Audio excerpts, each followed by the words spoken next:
Hello, everyone. Welcome back to the oldest New Super Mario Brothers game. Oh, God. Nude. The nude Super That's Mario Brothers. N-E-W apostrophe D. Man, It's new in the past tense. now I'm just thinking back to old gaming magazines and stuff. What specifically? Game Fan? Game Pro? No, stuff like EGM. the kind of gaming magazines that played to everyone's stupid juvenile ass, like... Well, when your primary audience was teenage boys, so... Yeah. I was gonna say. Yeah, and Like- I mean, people nowadays get on gaming media for this and that and the other, but like it's not like it was any better back then either, because no, it back was worse. back then they would actually do an article about whether or not there's a nude code in Tomb Raider, because yeah. I mean, I don't think anybody thinks that things were better back then. I think it's just more that sometimes people are upset that things aren't better enough now. Is probably the difference. And I mean, I would say that at the very least, among the like vocal population, things are definitely a lot more varied. Oh my god. It's just because of social media. Yeah, that is literally it. Yeah, and It's so you had to listen to the discussion over Game Fan's latest video game cover, and wow, Tidus is not that jacked in Final Fantasy X. It mainly kept to yourself and maybe a form if you even knew where the hell those were in the first place. Wait, did anybody ever think that Tidus was jacked in Final Fantasy X? it might have Like just that been like dude's a like specific, the definition of a twink. It might have just, well, no, he's athletic enough, but like it might have just been a specific key art that emphasizes musculature or something, because that was a thing that could happen. Man, I can't believe I'm getting into this topic. All right, I always considered a twink to be someone who, not necessarily that they're unathletic or anything like that. It's just that they're not muscular and pretty. Basically, is the Well, like I'll your typical post a boy picture band of it. looking. I'll post a picture by of it muscular, on the Discord. by muscular, I assume you mean like bodybuilder muscular, because Yeah, Tidus exactly. is muscular. He's Yeah. just toned muscular rather than jacked muscular. For the record, this is not Game Fan, it's PlayStation Magazine. Oh, okay. I want to put this in the video Let me see. proper to What- see. what are we that even talking that ain't about? twink, Let me see. Tidus. I'm sorry. Yeah. Hold on a moment. Like I also still have. Oh, not ever that's played this game, that's so- that's Oh. a westernized comic book, Tidus. That one, Yeah.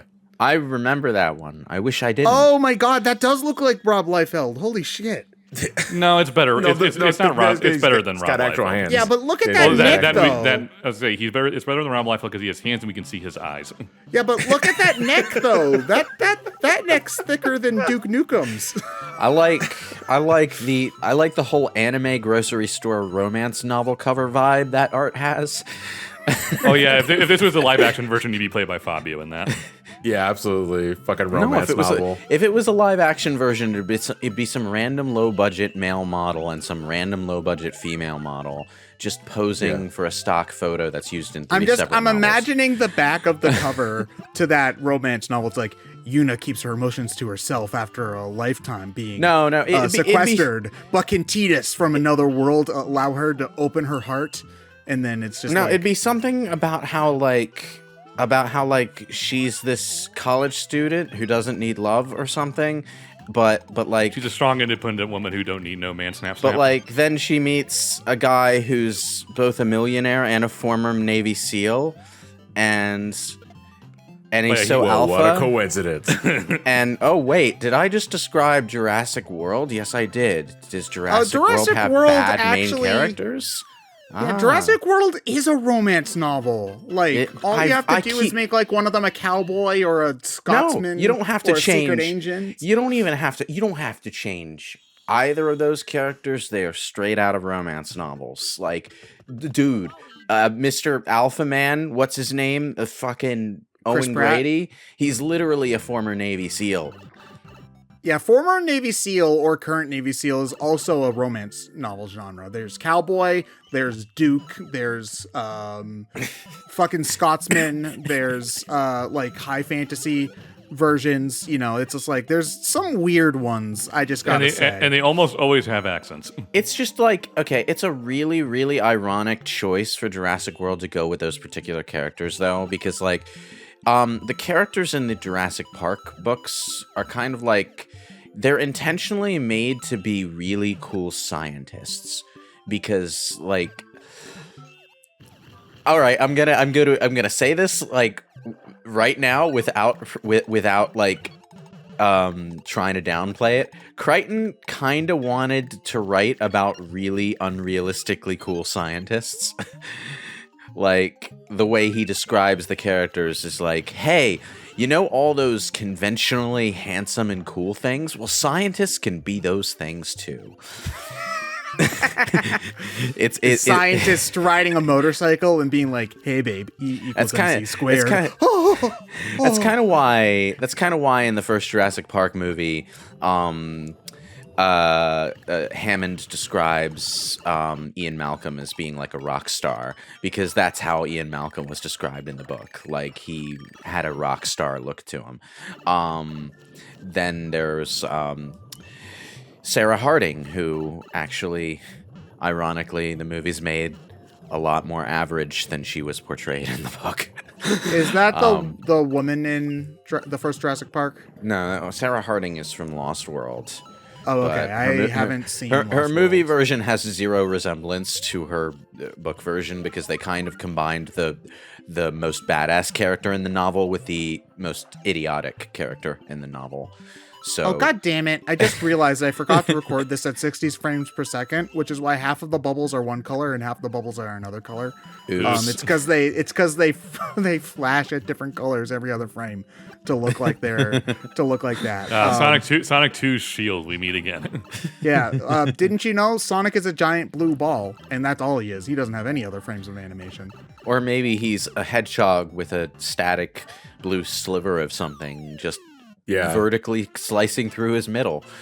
It alternates Sonic like every 30 seconds or so. Sonic is a bubble, or he lives in a bubble. Or he's on fire. Literally on fire. Or he's on fire. The Sonic 2 shield is like, it's one of those things where I'm pretty sure it flickers back and forth at 60 frames per second, but the game's own internal frame rate fluctuates every so often.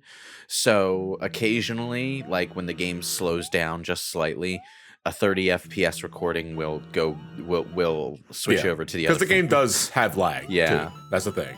Yeah. I mean, it's not as common to have lag on like 16-bit games, particularly. I mean, some games obviously do. Depends on what you're playing it on. Yeah. Were games more or less laggy playing them on the original cartridges versus like modern ports and stuff like that? I mean, it's always going to depend a little bit on depends on the game. Because even if the game ran smoothly on its original hardware, emulation, for the most part, did a good job of just emulating how well it ran. If a game has lag, it has lag.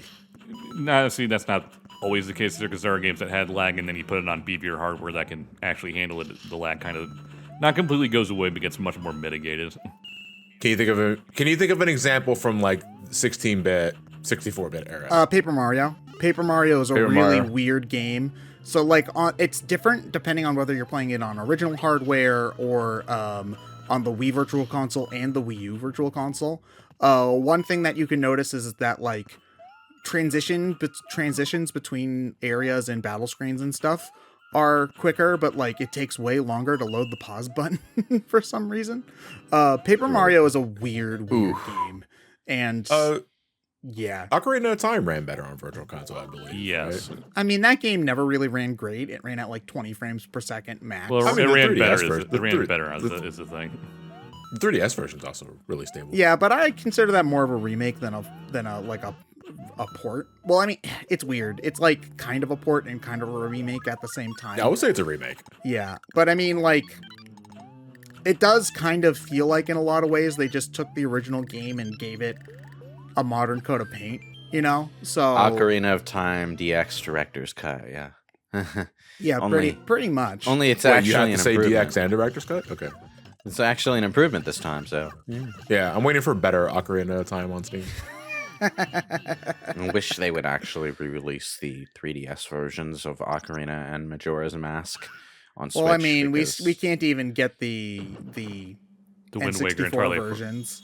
You know, we can't even get the Wind Waker and Twilight Princess HDs on Switch. Wind Waker and Twilight Princess is just a matter of time. Well, we've been saying that for 3 years. I know, and I'm going to keep saying it until it's true. That way I can say I called it. No, I mean... So you're the people who were saying Prime Trilogy is coming to Switch any day now. Prime Trilogy is coming to Switch. I just can't tell you when. I mean, they're going to run out of Wii U games to port eventually. They're going to need to go back to the well. Why stop now? Exactly. Prime Trilogy is going to be weird because like they'll have to do the opposite of what they did with Prime Trilogy in the first place, which is instead of turning all the fucking GameCube games into pointer-controlled Wii games, they're going to have to make Corruption play with a controller. I think they're gonna go a step beyond, and that was close. Yeah, like update the interface and shit so that it's kind of like a Prime Trilogy remaster. As weird as that fucking sounds. So here's the thing: if Pikmin 3 is anything to go by, we'll see a Prime Trilogy port once Prime 4 is actually like close enough in development for them to release what they want this. They want the and I think that's the only reason why we haven't had it yet, because they're waiting until Prime 4 actually gets a trailer. Yeah. Here's the thing though, I think they could probably do the pointer controls, because Mario Galaxy and Pikmin 3 both have ports of their pointer controls on Switch. It's not a matter of can it do the pointer controls, is you need to make a mode with it without the pointer controls, because people will be playing in handheld mode and stuff. Yeah. Although the idea of playing Metroid Prime 3 with the bad Metroid Prime controls makes me sad. I mean, I would agree, because Prime 3 was built with motion controls. Yeah, but you see, being able to play Prime 1 with good controls on Wii was really nice. And so being able to play it... I'm sorry you were born a loser, Ted. Oh, okay, I'm sorry. I didn't know that you liked stopping, pressing and holding down the L button, moving the control stick around weirdly just to move up and left. I'm sorry you don't know how to press. I'm sorry you don't know how to press buttons, Ted. Samus can't look up and move forward at the same time, all right? That's lame. That's really lame. I mean, I could, but I wouldn't advise it. It is just kind of weird that Metroid Prime was a first-person shooter that didn't have, like, the controls that first-person shooters became known for. I mean, it wasn't until around that point when first-person shooter controls became standardized. Yeah. Like, Metroid Prime on consoles specifically, because they were already all over at PCs. You know, the irony, though, is that the game that standardized, that popularized the controls that would become standardized console first-person controls was an Alien game. It was also lambasted in reviews for having a weird control scheme. Yeah, that too. But my point is, Metroid and Alien kind of have like a connection, but not on this matter. Apparently, I was gonna say. I mean, it's kind of weird. Like, interesting. GoldenEye on the N64 has something that's pretty close to what we would consider the traditional control scheme for a first-person shooter on consoles. The problem is that it's using buttons. I actually did not know that that's where a secret exit was. I can tell you look a little confused. Well, I mean, the GoldenEye / Perfect Dark control scheme was kind of you're looking around and moving the camera, but you're also aiming separately from doing that. So it's ironically closer to Resident Evil 4 than to a first-person shooter when I think. Yeah, but like you can strafe and change your angle while moving with the right buttons, which is fairly close to how it would end up being. It's just primitive because, it's the Nintendo 64's weird-ass controller. So, at that time, not only were consoles trying to come up with a good way to do first-person shooters on a controller, but there was also the issue of first-person shooters in general still evolving.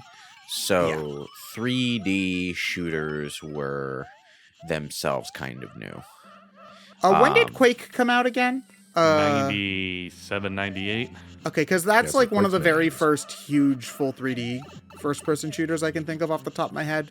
Not something like Duke Nukem 3D, for example, which is effectively just Doom, but with some 3D graphics.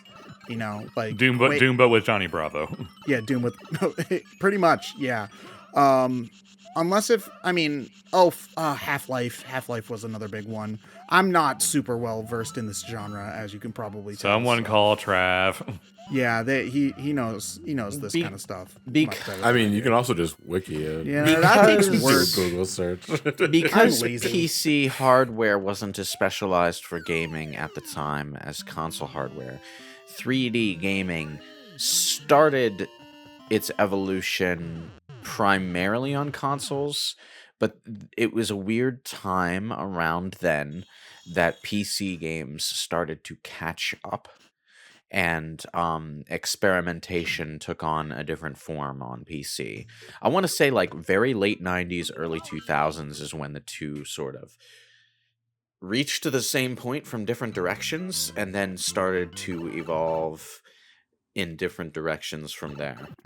We were talking about this during a different playthrough not too long ago. Was it Spider-Man? Maybe. Where one of the big things was the Xbox that brought that back. The Xbox sort of started it brought consoles to a point where they started to standardize with PC games. And it was around then that it sort of became it's sort of started to become what it is now. PC master race, consoles are all the same, but PC is better, that kind of thing, Yeah. Same damn thing now. No, I can't trick my PS5 in LED lights and liquid cooling. I mean, you can. It's just going to break the warranty. Well, I mean, I can't because I can't get a PS5. Oh, yeah, that's also true. What's a PS5? It's some sort of space-age virtual reality disc system. Like, not even a system that plays games off discs, but a system that's shaped like a disc. At least that's like a dual disc? Something like that, yeah. I'm looking forward to the PS9 when it's that orb thing. Man, it's so weird. Like, okay, when I was growing up, I'm pretty sure specifically the PS5 was the one that a game magazine would joke about being some weird, like, non-conventional futuristic game. Well, no, I'm referring to like shape. It was like, what was it, like the preview for the PS2 or like a PS2 advertisement or something? Yeah, because like you didn't just number your systems back then, so it must have led to easy jokes. Honestly, that's a Final Fantasy thing too. I think it was Rooster Teeth who bought the domain for Final Fantasy 13, and then Square had to buy it off of them when they actually started making it. I mean, everyone's made the Final Fantasy 30 jokes. It's like, are they going to do 30 or do 3 Roman numeral X's? One of my favorite jokes, and this is from Newgrounds way back in the day. I think it was Old Grounds, am I right? Yeah. Oh, yeah. New Super Grounds Brothers DS. I think it was an old skit called The Decline of Gaming, and then they're in a game store in like the year 2050, and it's like Mario accounting is one of the things, and there's like, Final Fantasy. This is a series that will never lose its prime, and then he tries to take the game off of the shelf, but the game cartridge just keeps on getting longer and longer because they're so because the Roman numeral is so long. Yeah. I remember that. Mario repairs the VHS.